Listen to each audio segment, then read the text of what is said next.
अफकार अलवी साहब का मैंने आपको बताया था, ये बड़े ज़बरदस्त शायर हैं, ये शायरी लिखते रहते हैं। मैंने कल भी आपको इनके कुछ शेर बताए थे। इन्होंने ये शायरी जो है ना, ये अब नहीं लिखी, ये शायरी इन्होंने लिखी थी, ये 2020 में 2019 में इन्होंने शायरी लिखी थी जब इमरान खान था पाकिस्तान का वज़ीर आज़म। तो उस दौर में शायरी को बड़ी पजीराई मिली थी। उस दौर में अताउल्लाह कासमी साहब ने कॉलम भी लिख दिया था इनके हक में और बड़ी इनकी तारीफ़ें भी की थी।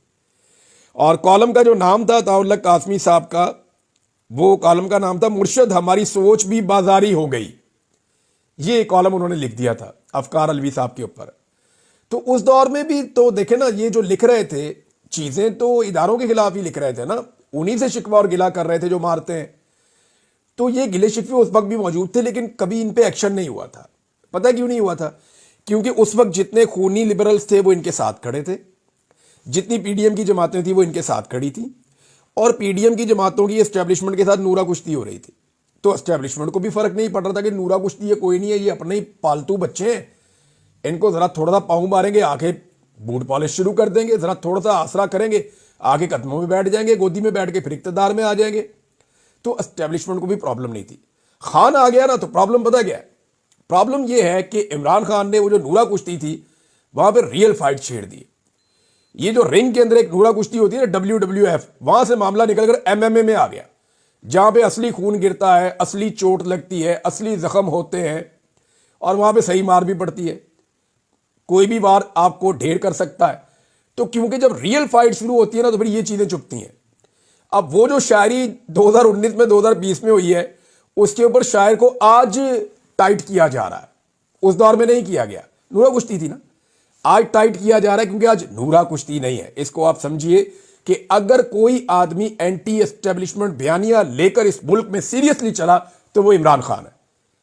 क्योंकि इंपैक्ट अब आया ना, सोशल मीडिया वाले उठा लो, ये बंदा उठा लो, जो बोले उसको उठा लो। ऐसा पहले तो नहीं हुआ। पहले ऐसा इसलिए नहीं हुआ कि इंपैक्ट आता ही नहीं था, जाली लड़ाइयां होती थी।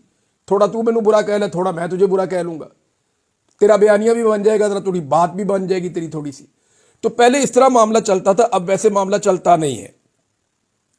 अब 2 शेर और आ गए जी मार्केट में, और 24 घंटों के अंदर मैं तो जनाब उसको खराज तहसीन पेश करना चाहता हूं, उस दिमाग को, उस साइंसदान को, जिसने अफकार अलवी साहब का ये बयान हल्फी लिखवा कर 24 घंटे के अंदर उन्हें पूरे पाकिस्तान का हीरो बना दिया।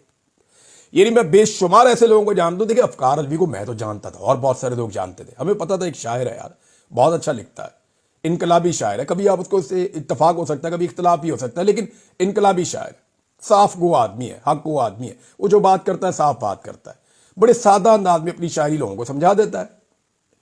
लेकिन मामला यह है कि बेशतर पाकिस्तानी उसे नहीं जानते थे, लेकिन अब पूरा पाकिस्तान ही उसको जानता है, पूरे पाकिस्तान का हीरो है वो इसलिए कि एक ठप्पा चाहिए था उसको बयान अल्फी का, वो ठप्पा लग गया। और जिस साइंसदान ने ये काम किया है ना, वो शाबाश का मुस्तहिक है कि 24 घंटे के अंदर एक नया हीरो तैयार किया।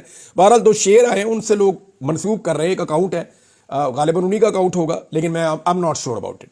लेकिन शेर बड़े मजेदार है। एक ये कि करने को तो कुछ भी कर ले, जज्बे आ जाते हैं।